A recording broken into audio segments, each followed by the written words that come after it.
Hi everyone, welcome to Conversations Around the Piano. And today I'm very excited to welcome a fantastic pianist that I've been friendly with on social media for a very long time. And we finally met in person after some concert events, of course. Asiya Korepanova. Thank you so much for having me.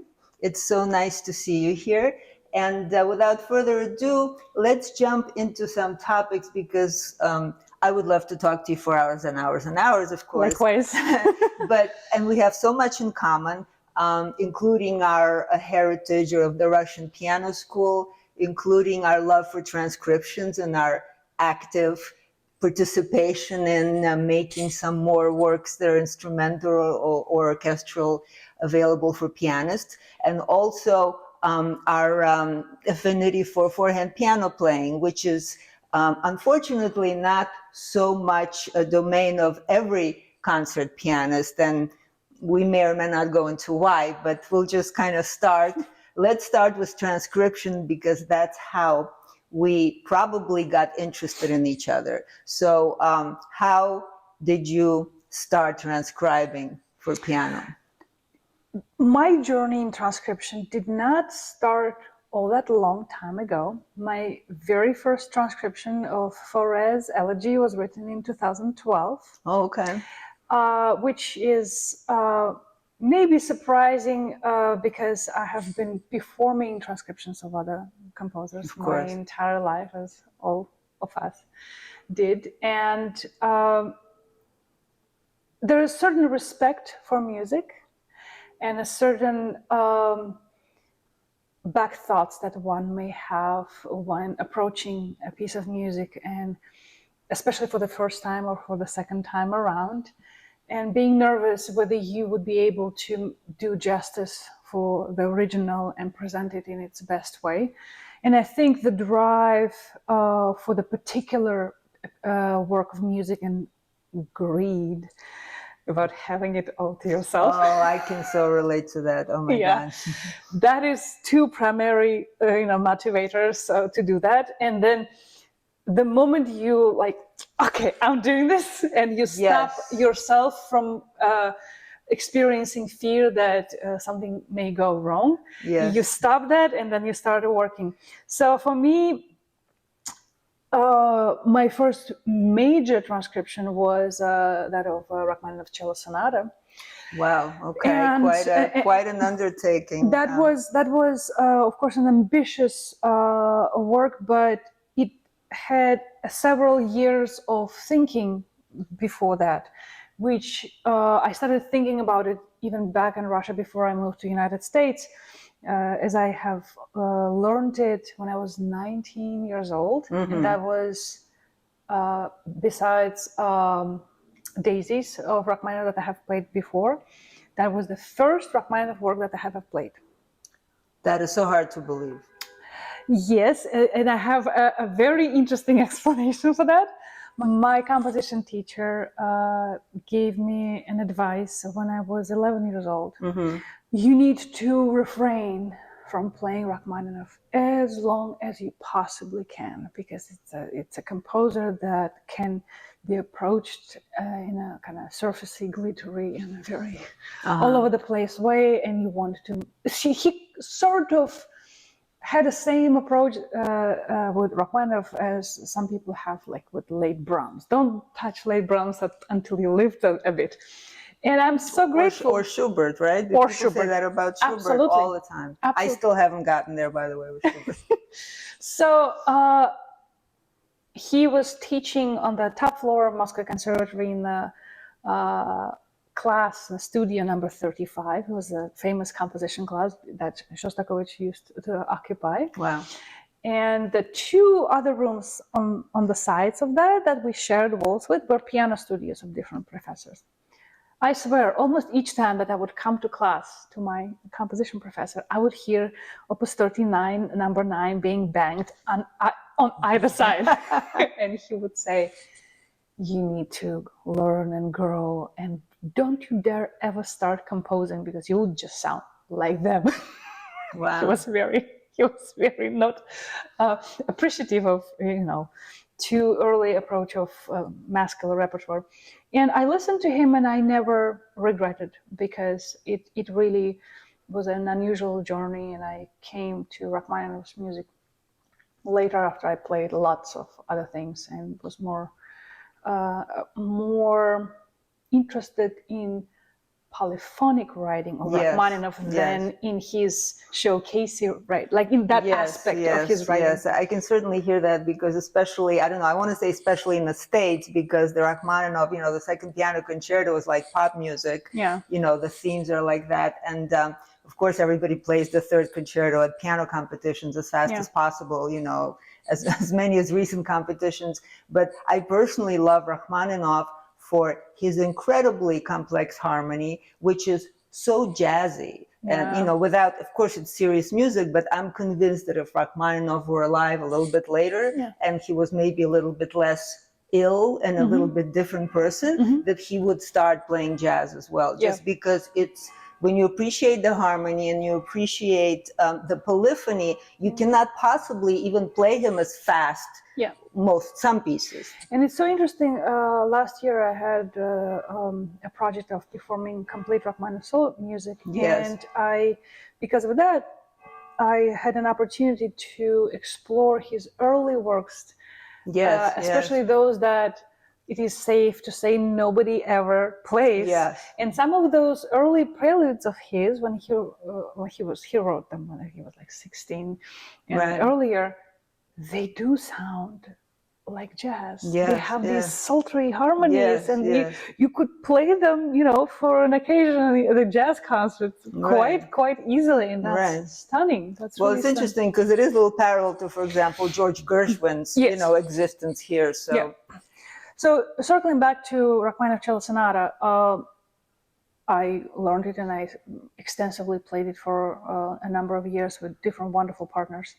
But as we all know, this work is gloriously unbalanced in terms of how much text and texture is given to piano. To interrupt for a second, for me, my most anxiety I ever felt playing in public was when I was playing the Rachmaninoff Cello Sonata. I was actually in Guatemala, and I was also pregnant at the time, and all I was doing was like, I was in a restaurant eating and stuffing myself because I didn't know what to do with myself because I was so scared, because of course I didn't practice enough, because there's just so many notes in the piano part, and it's just mind-boggling that you actually made this wonderful transcription, which I've heard, and I have the music too, and I'm definitely going to learn at least a slow movement.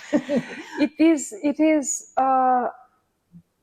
frustrating to play it with no matter what fabulous a partner you have, just because you have to be always holding yourself back to a certain degree. There's not a single moment in the piece when you can like be yourself, sit and breathe freely. You always have to like, where am I here? What's happening in the room? And there were so many things that I felt like I want to emphasize, I want to bring out, but if I did, you're playing too loudly. Can you just, you know? So lower that stick of the piano, you know. I was thinking, what if I could play this on my own? And for years I had this recurring thought that I cut from myself because it felt, it's a masterpiece and I should not be touching it. It's just this sense of respect. But then one day, and forever thanks to my professor, Santiago Rodriguez, to whom this piece is dedicated in my transcription, I shared this idea with him. And he looked at me and was like, what are you waiting for? If you're thinking about it, someone else across the globe would think about this. Go home and write it down today. And I did. Wow. I started writing it down that very, very night. And I'm so happy because that, coming from him, and he's one of the world's most respected Rachmaninoff players, that sort of gave me this validation. Go and do it. So after I completed that transcription, I became unstoppable. I just started like, I want to do this, I want that, I want this. And I started, rolling forward. That's amazing. Yeah, thank you. That's such Appetites a great story. grow. Yes, and validation helps. In my case, I can relate so much to what you said before. you called it greed. Oh yeah. I wanted to play on my own. Yes. I wanted this feeling of being able to handle something. And my first transcription, major transcription, was Night on Bald Mountain of Mussorgsky. And that was after playing, well, I was probably too young, and I just thought, I'll give it a shot. And I almost don't remember how it happened as far as why I started, but I was, of course, playing pictures at an exhibition for ages and ages and ages. And this work, the Mussorgsky, which it was just such a compelling work, and I wanted to feel, I wanted to feel in me that exhilaration, all of that music, and I just started doing it, and at the end, it was done, and then it was even published, and that was before the internet was in full swing. So after it was published by Carl Fischer, I was actually not aware that there were other piano transcriptions which didn't even say who did them. At least one I saw, but this feeling of I called it, like, jokingly, I called myself a one-woman orchestra, and I'm sure you can relate to that. And of course, there were women pianists throughout the Romantic period, especially, that could play like that and did play like that. But for me, this desire just to play on my own, the way I want to, certain pieces of music, and especially orchestral repertoire, is just such a wonderful, wonderful, powerful feeling. Absolutely. That it's incredible. It's absolutely. And as far as my composition experience, I'm very envious, because I decided, I grew up in Latvia and I went to special music school there, and I did write some little songs when I was maybe 6, 7, and all I remember was playing them for somebody. I forget if it was my piano teacher, because I don't remember having a composition teacher in our school, even though it was a music school, but maybe not for people as young as I was then. And my thought was, well, it's not as good as Beethoven, literally. I just remember thinking that. For you at 6-year-old, not being as good as that's Beethoven. Me, and I still don't think I'm as good as Beethoven, so, it's a deep scar. Anyway, so since the Rachmaninov cello sonata, you've done the Manfred Symphony by Tchaikovsky, which is also a wonderful story of something that you listened to as a child many, many times when you fell in love with the composition. What other transcriptions have you attempted since then? Right. Shortly after I started working on Rachmaninov cello sonata, I also did start working on Richard Strauss's Ein Heldenleben. Wow. And that was my first attempt to try dealing with a major orchestral score. In many ways, it was much more difficult to tackle than Manfred Symphony. I think probably because Strauss and Mahler are composers that did not write piano scores first. So there's not really piano-oriented thinking in the way they write. It's instantly multi-layered orchestral texture. And so to figure out how to handle all that, make decisions what to leave, because you have to leave certain things. You have to keep certain things. And also, I wanted to talk about that. Maybe now we'll segue into in the multi-layered orchestral work, there's always first voices that are most prominent, the secondary voices that are less prominent, the kind of third layer voices. But sometimes bringing inner voices out, bringing them up, create sort of your own interpretational touch. So by keeping what secondary information you keep in the score also influences how the work is going to sound. And also in case of Strauss, there are so many special effects in the orchestra that he had, and that you have to figure out. There's particular in the Hero's Love section, there's this major climax where two harps are playing together, these glissandi up and down, and there's these chords, and glissandi are done through a very complex scale that you can't really replicate on the piano because it's very fast. It's idiomatically different. So you have to kind of decide, okay, it cannot be white keys. Glissando, it has to be black keys. Glissando, it fits. But then, how do you make them so loud? Because it's like shattering a wall of sound from those glissando. Just like, how do I do it? Because if I do anyway, I'm gonna be left with no skin on my bones. Like, how do I do like this fortissima and just like purr? So I invented a fist glissando. I realized if I put my face down like this and go like this, I can execute amazing force and not injure myself, because this is a round and maybe you could wear some kind of hardware also. No. It works kidding. because there's no bone, right? And it allows you to push, but then not get injured. Amazing. But it seems idiomatic, but it took me so long to do I use my elbows, or what do I do? Right. So you bring up so many questions that are coming in my mind, and I kind of want to talk and relate to. It's an inventive work. Especially, when you're talking with Strauss, of course, as opposed to Tchaikovsky. Strauss, in a way, you could say it's more fragmented also. So it's structurally, there's more, things coming from here and there. Yeah, but Tchaikovsky wrote piano scores first. Right. So he would always compose at the piano, right? And then he would set aside time to orchestrate. As far as kind of just sheets, like layers of music and the length.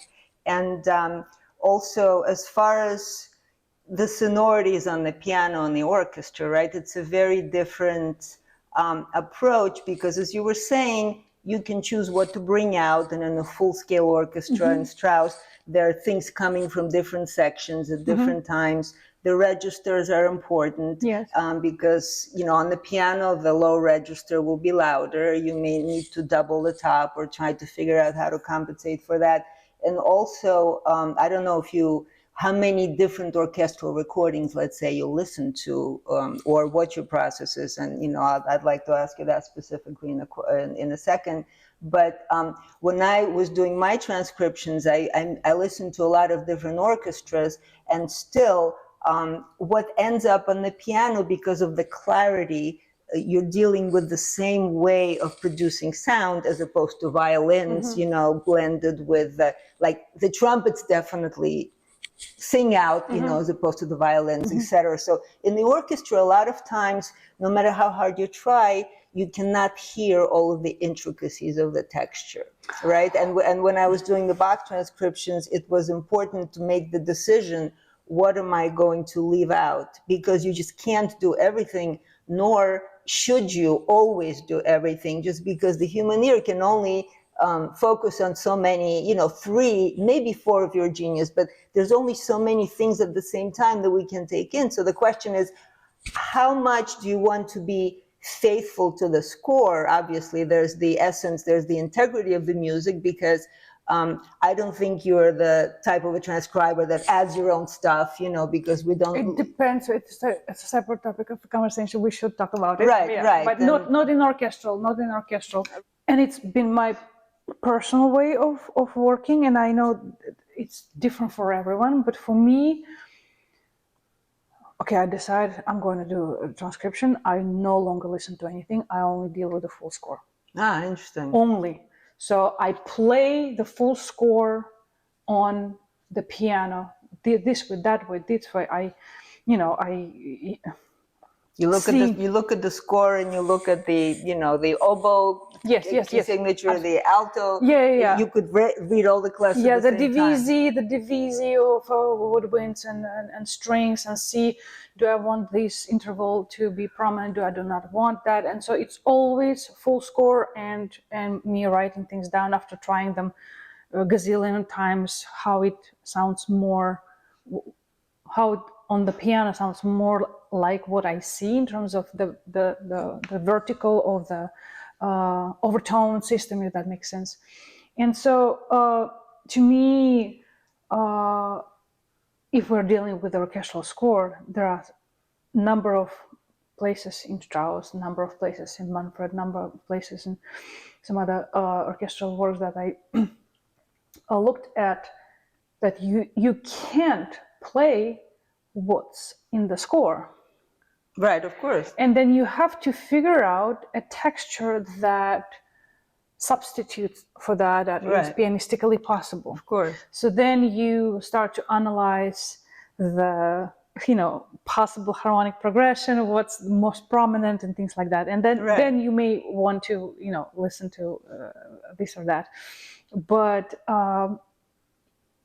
it definitely feels like not a recomposition, but decomposition. You need to kind of recompose it from the different perspective based on the same material. So you cannot be 100% faithful to the original, because you end up having to invent something in place of what's impossible.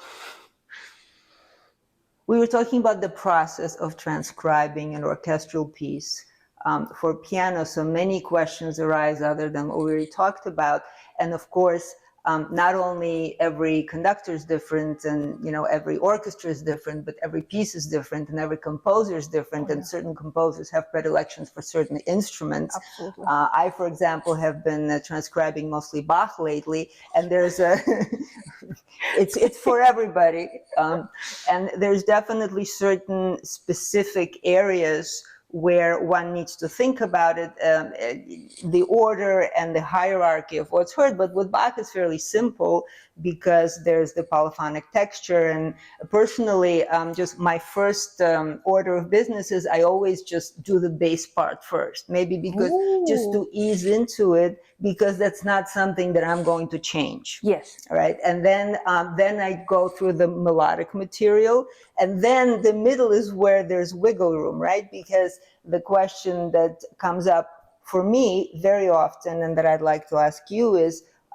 there's a fine line between approaching something as a pianist playing an orchestral piece, and then a pianist just playing the piano. And it's maybe a vague line, and there could be just you could blow me off and give me a completely different answer, which I'd like to hear.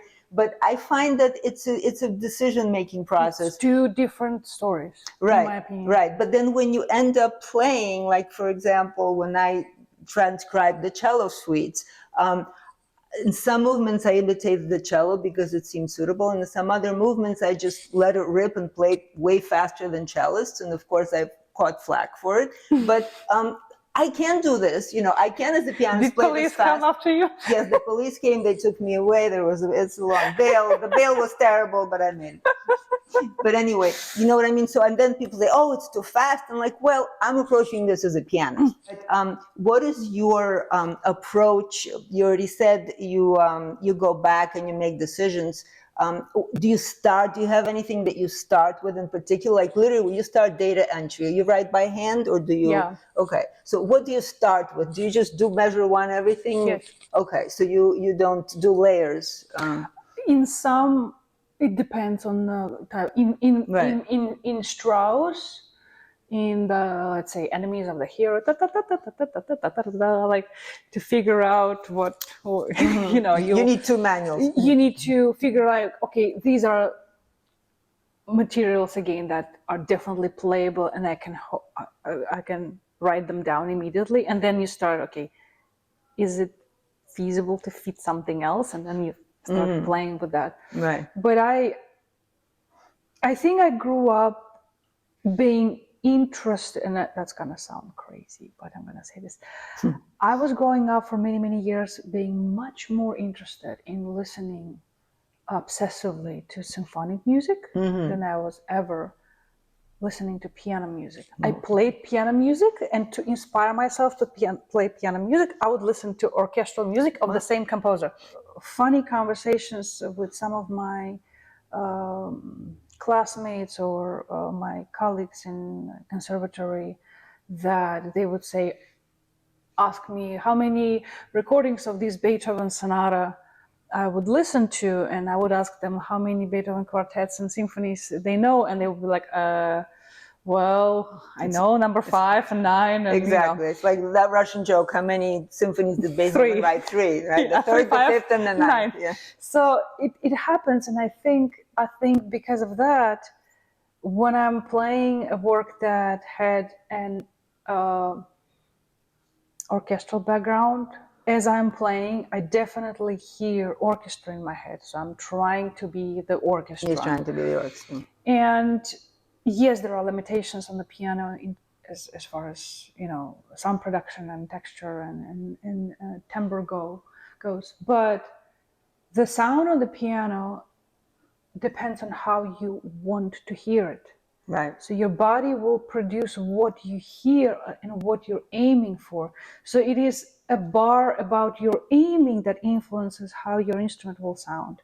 It's not like I'm gonna, beat the path until my sound will become better. It's not mechanical in that regard. You need to kind of pre-hear and have an idea what you want to hear. So if you want to hear kind of the warmth of clarinet in your or the fullness of horn in your sound, if you really aim for that, you can make your piano sound orchestrally and in purely piano music as well.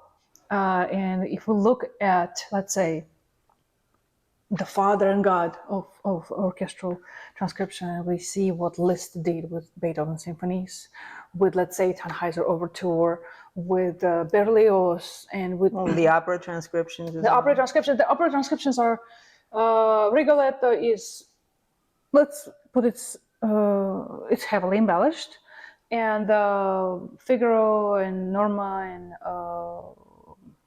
Don Giovanni fantasies are fantasies, so there are lots of kind of rhapsodic there was a different approach. Yeah, but Tannhäuser is very straightforward. So he invented passage work there to emulate for orchestra sound, and it's very straightforward in that regard. And so to me, dealing with orchestra work is more like what he's doing that, and with his Schubert transcriptions that he allows himself to add to. This is what we do when we tackle something like that.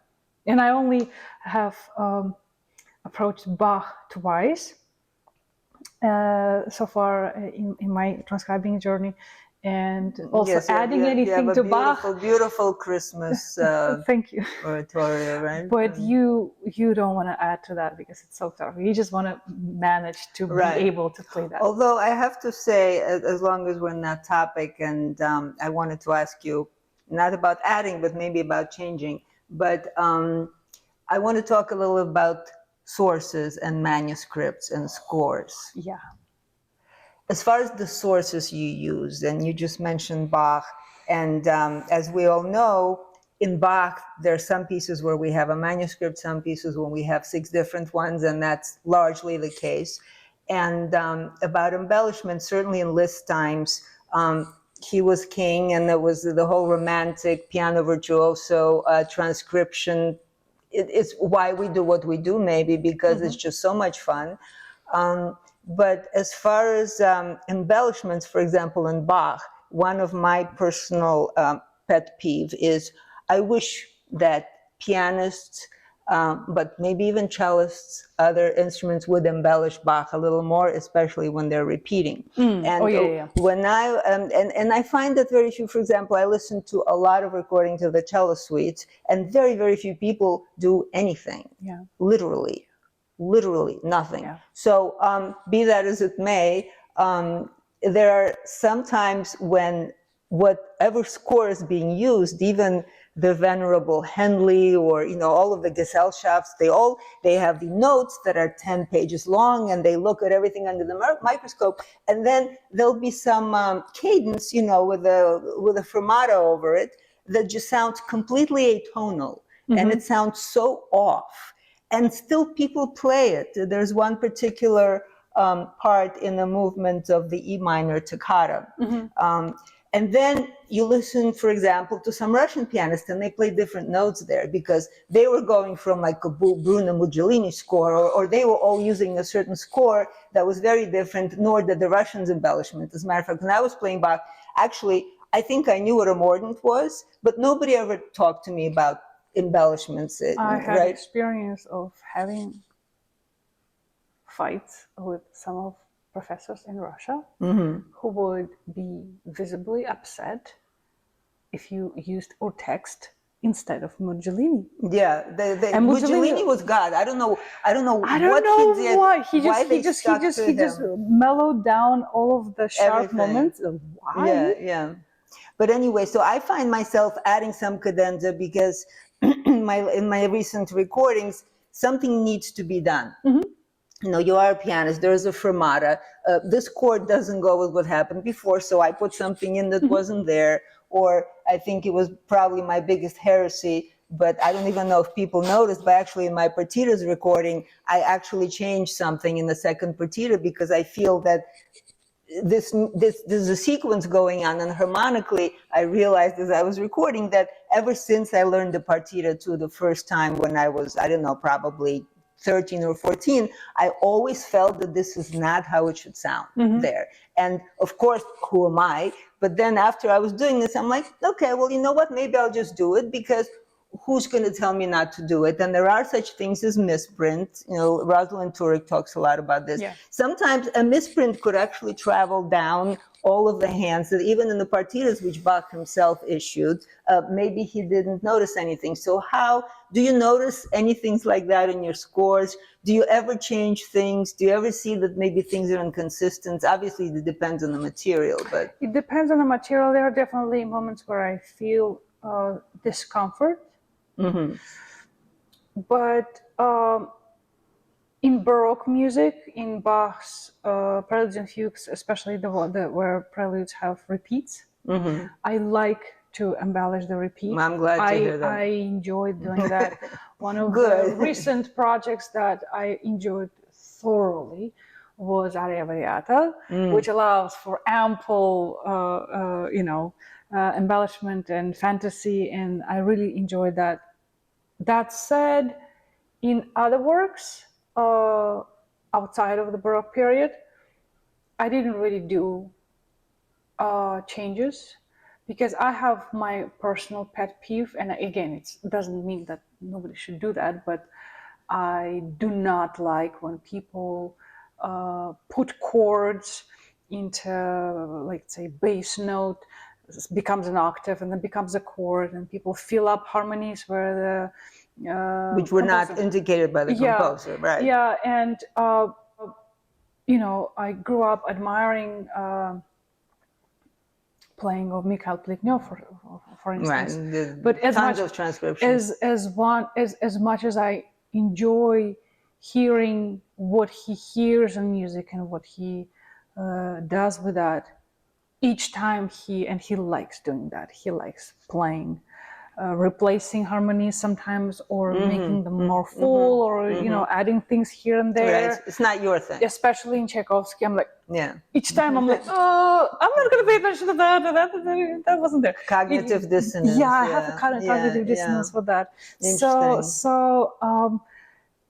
maybe it's because, as a composer myself, when I write music, each note that you write down is a result of questioning, deciding, rejecting, trying, writing down, putting it away, bringing it back after a while. Does it work? No. Change. Put aside. Then after time goes by and you kind of forget about it, you will bring it back, you play it, and you make a decision whether this something that you put down is what you want to continue. What do you give life to this or not? It's such a meticulous decision process.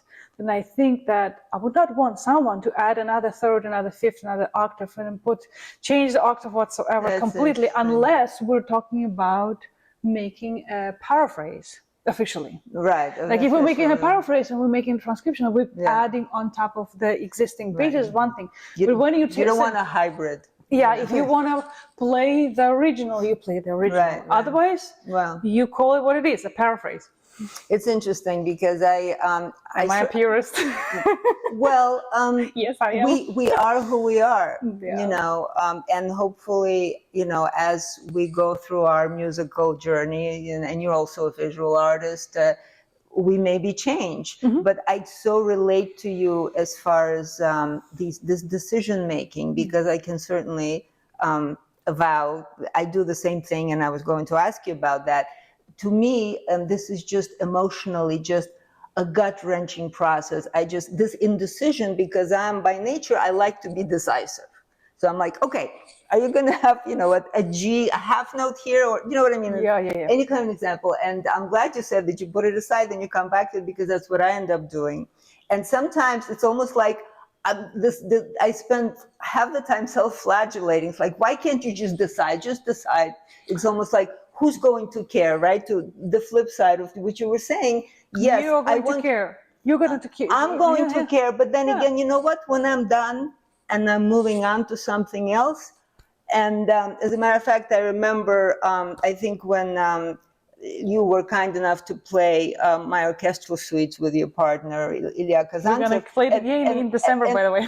Oh, wow. Thank you. I remember sending you the scores, and I wrote you an email, and I was like, if you want to change something, be my guest, and I really feel that way because I know that you're not going to do anything crazy, right? Good. Because I hold you in the highest esteem, and you are a purist. But at the same time, I'm just so happy that somebody is playing my stuff, that if you want to take a little liberty, why not? You're a musician. Yeah. This is a process. Things may happen. Kind of, you have my blessing on one hand. On the other hand, the creation is like, oh my God, and it is very important in the process to let it sit and then come back. So this is so much fun. We could talk forever, right? Yes, I have a very specific question for you, because I'm fascinated, with the human body in general, just an incredible machine that we possess.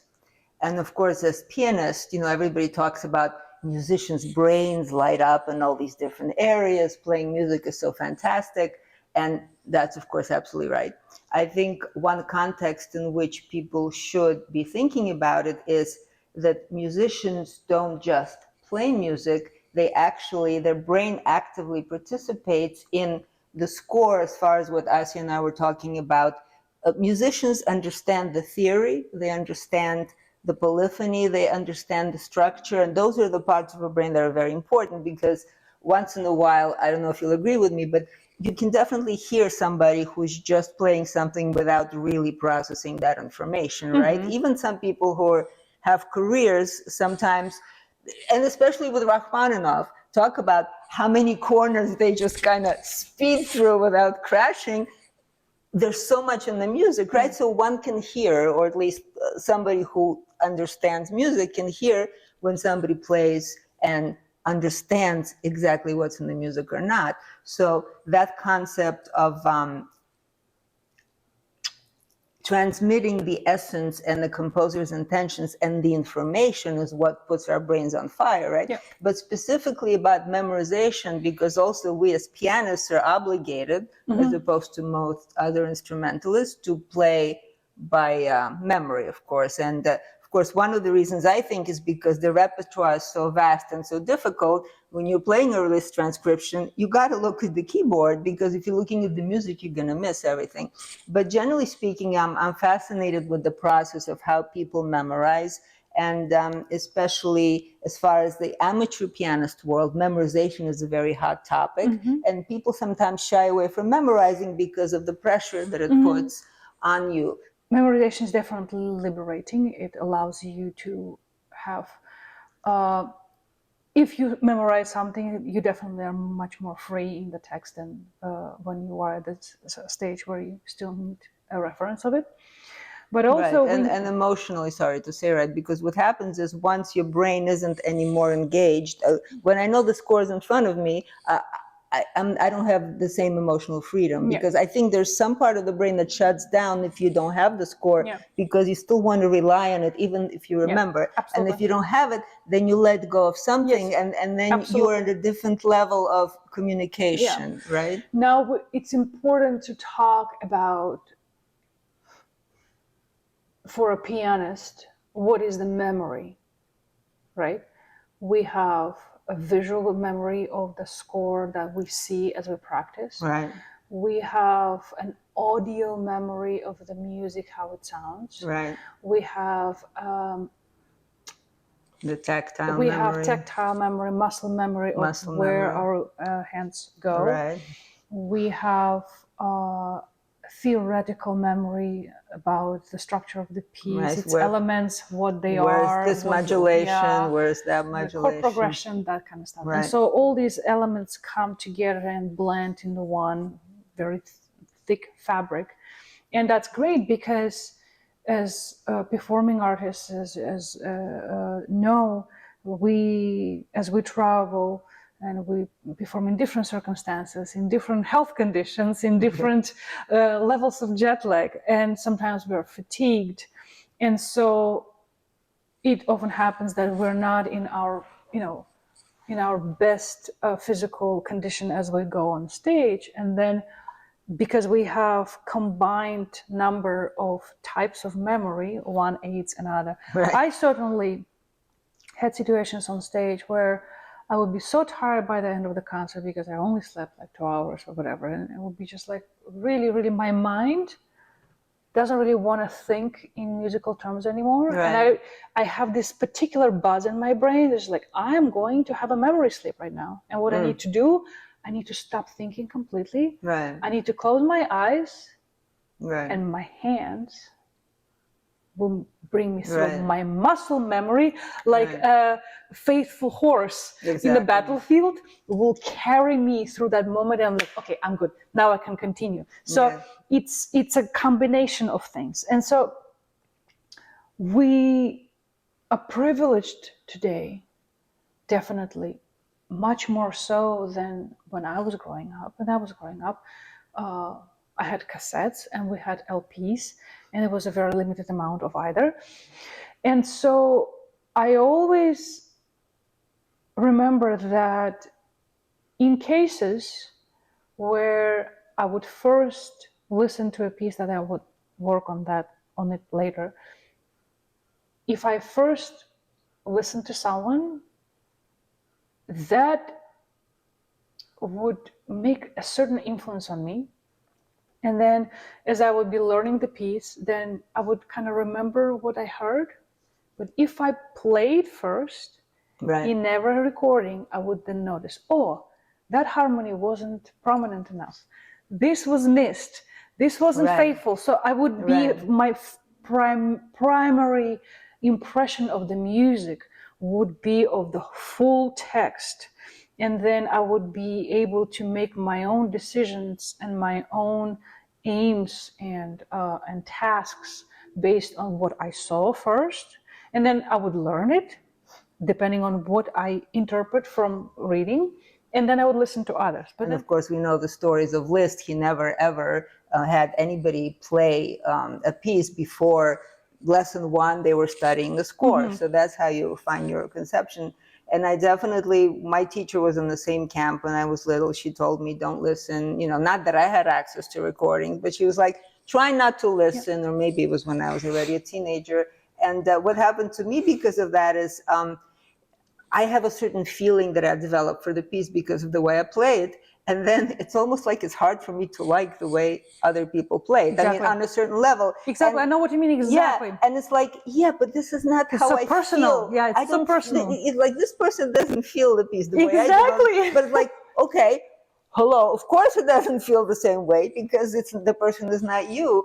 But in a way, it makes it a little bit difficult. And in a way, it is easier to hear people from the past, maybe because their sensibilities were almost so different from ours that it's easier to see them objectively. So, yeah, so we're talking about, I still would like to go back to memory, right? Because memory is related to this, but right now we're talking about how much we take of someone else's interpretation before we internalize a piece, and I guess also memorize. So are you one of those people that just memorize everything right away? In which case you probably don't have great advice to people who are not like you. But could you also maybe answer if you had any pointers to, let's say, people who are not confident and who think memorization is difficult, of some basic ideas about an approach that you would suggest?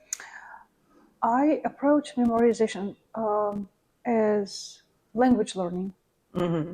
So the way you would memorize Bach is not the same way you would memorize Debussy, not the same way you would memorize Brahms, Scriabin, Ligeti, or Rachmaninov, because all these people write in a distinctively different idiom of piano writing. It's different type of texture, different type of writing, different type of thinking, different type of world of harmony and passage work. They're pianistic, not the same way. And it is safe to say that when we are younger, we memorize faster. And what we memorized when we were very, very young stays with us longer. I certainly, most of the pieces that I learned before I was, I don't know, 17, 18, I pretty much retain, I can bring them back anytime. Right. Things that I learned afterwards, I would still have to work on them to bring them back. And that's normal. It's just how that's how Horowitz could still play at his age. Yeah, it is what it is. But I notice in my work that the speed with which I memorize grows up with the amount of works of this particular composer that I have played. Oh, interesting. And because there are patterns that are reused. Everyone reuses the same types of patterns, approaches. So it's like learning the same language if you know the composer. Exactly. So I remember when I finally, let's say, started learning Rachmaninoff's music, I was memorizing something and repeating certain things, writing chord progressions for myself, making associations with other works, which is, to me, is very helpful. I always make associations. This sounds like that. This reminds me of this, and those kinds of things. And then the next morning, I would wake up and I would try to play that, and I would like, and it's memorized. And I don't, or it's either I can completely don't remember it, or I start playing it and it sounds unfamiliar, even though the night before I was able to play through it by memory. And it took me a while to get enough level of comfort with the language that my predictive system of how this is going to unfold started to kick in. So to me, of course, putting things apart is very, very helpful. And right, you're talking about just to spell things out. Putting things apart means different parts, different sections, or different voices, or so both. Putting things apart vertically and horizontally. So working on left hand, I love working on left hand alone, and especially even when I already am kind of memorized something, practicing left hand alone without involvement of right hand is so helpful, because unless you're left-handed, our left hand is slightly less skilled than right, and if you move away problems that arise in left hand out of way, it is so helpful. So working on left hand alone, or it depends. I take different approaches depending on how much time I have. Sometimes there were moments in my life when I had to like feed myself with text and learn something extremely fast. But then it doesn't go into the long-term memory. And then you go, you just do the every performance. measure 10 times, you figure out next measure, combine, next measure, combine. It's just like a conveyor. And you work intensely, you take naps in between, go back and work like crazy 2 hours, take a 15-minute nap.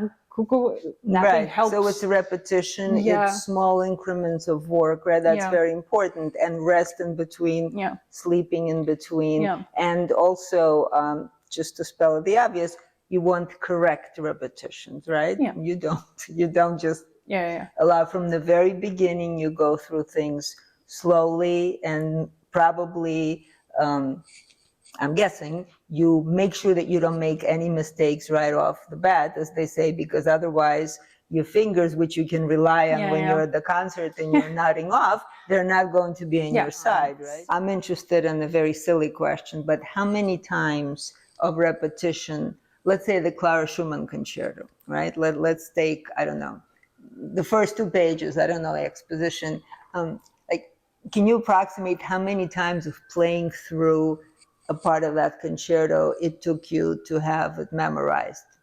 Like, 20, 120, 60. I know it's a silly question, but I'm trying to convey the amount of work that goes into preparation or memorization? It's definitely in the hundreds. In the hundreds. Of course. Okay. Well, that I think bears, highlighting. It's in the hundreds, people. Okay? It's not No, 10, but it is it's also not 20. For somebody like this who did the complete works of Rachmaninoff in 1 year, it's still hundreds of times. It has to, I need to make a note.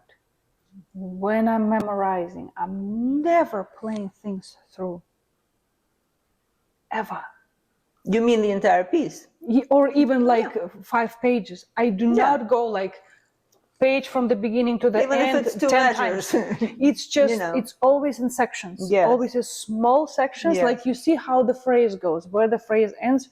That one, you create a unit in your mind. Like and the 4 next measures one, or 8 measures. Yeah, not 8 even long.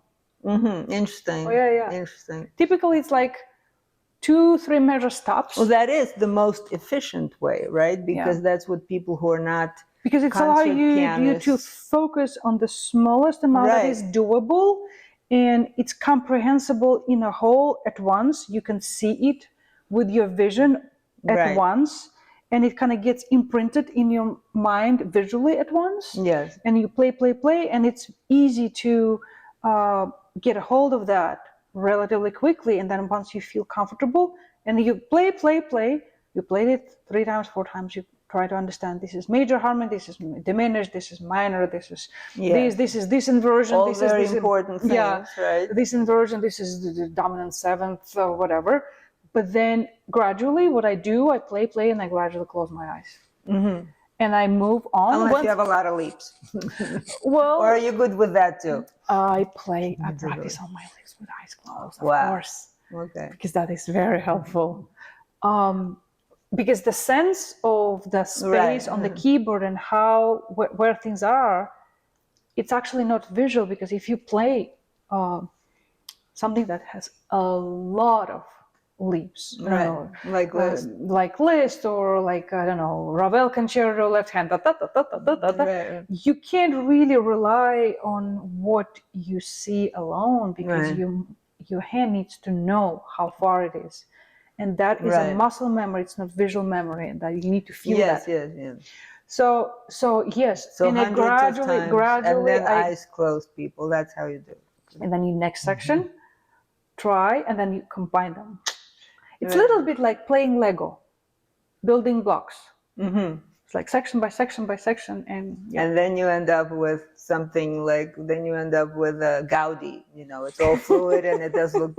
There's not a single right angle, and that's fantastic. Thank you for sharing that. I'm sure on a very molecular level, the way you do it is exactly what people who are not as accomplished pianistically need to do in order to use quality practicing time, right? Because the whole point about people who are trained from a very young age is not only having the the background, the theory, the understanding, and the hours of practice. It's also from a very young age being instilled the very most efficient practice habits.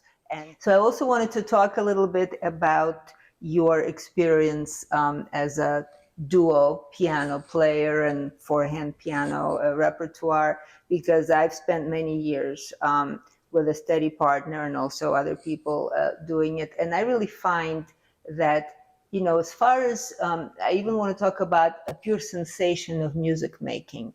I love sitting next to somebody on the bench, right? You get this. When you play chamber music and somebody is usually farther from you, unless it's a pianist, right? Of course, I'm talking about four hands, because two piano presents an interesting, a very interesting synchronization, kind of like a universe. But when you're playing with a trio or even with one violinist, you're far away. And this kind of confluence of your musical auras, for lack of a better word, it's not the best word, but don't disagree with me. No, I do not disagree. It's just so different from when you're sitting right next to somebody, and especially if you're playing amazing music. And especially if you like the person, Yes. right? Which you kind of have to, which is why there are not so many duos maybe, because not everybody has a brother or a spouse or a really good friend who also is on the same wavelength, right? But I know that you do forehand piano playing, which is wonderful. And what are your thoughts about that? It's a most intimate and yet the hardest form of chamber music making. Oh, really? Hardest? Interesting. It is hardest because when piano is being put next to a woodwind instrument, brass instrument, string instrument, the sound production is very different. So the beginning of sound of the key and of the string or the vibrating air, The timbre. The desynchronization is not so drastic as with piano playing. Forehand piano playing teaches you even to a higher degree the art of waiting and listening and feeling and looking and all those different things, understanding depending on whether you see the primo or secondo, the particulars of the timbre of the instrument, whether you're too prominent or too weak or too transparent.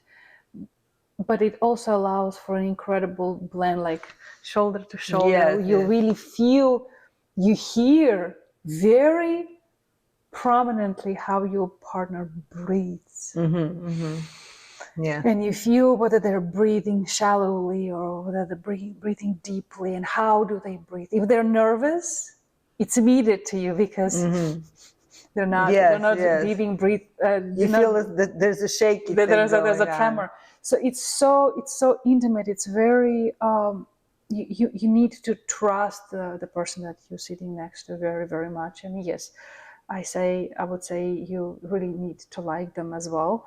Even though I had a couple of experience at festivals playing with people that I barely knew or that I did not 100% went along with, and it was okay, but it's such a big difference when you're doing that formally or when you're doing this sincerely. So to me, it's my maybe present day school in a sense. I take it as a continuing lesson in musicianship because I definitely get a lot of musical and experience, like overall life and professional experience from doing that on a level very different from playing with other instrumentalists. And I absolutely adore people that I'm playing with, and I hope it's to a certain degree mutual, and we have we're having wonderful times and sharing also with another pianist, tips and tricks and ideas back to back, because typically when you play with string players or wind players, it's different, but synchronization of how you use your hands and making sure your staccatos or legatos or tenutas are the same length and the same timbre, and how to merge. Oh, this staccato doesn't sound like that staccato. Can we do our staccatos exactly the same, and what it takes? It's such a fantastic, meticulous and detailed work. It also can be quite an exercise in communication, right? Because when you're trying to maybe have an idea that you like and your partner doesn't, when you're on the same instrument, it can take a little more work, right? That's why trust is crucial. So interesting. So quick answer. Any forehand piano transcriptions in your future? Yes or no? Yes. Very good. Yes. Wonderful. We'll look forward to it. Well, Asiya, thank you so much. This was really a pleasure. I wish we had 3 more hours. Yes. But thank you for your patience, and I hope that one day we'll get a chance to do some forehand for fun. I would love that very much. And all the best to you. And I know we have a lot of wonderful new transcriptions and concerts. And of course, Asiya has a website, and her concert schedule is on it. And I'm looking forward to hearing her and her friend Jonathan DePerry play actually this weekend. So maybe I'll put that. I'll let you guys know how it goes. you so much. Okay, thank you all for listening. See you next time.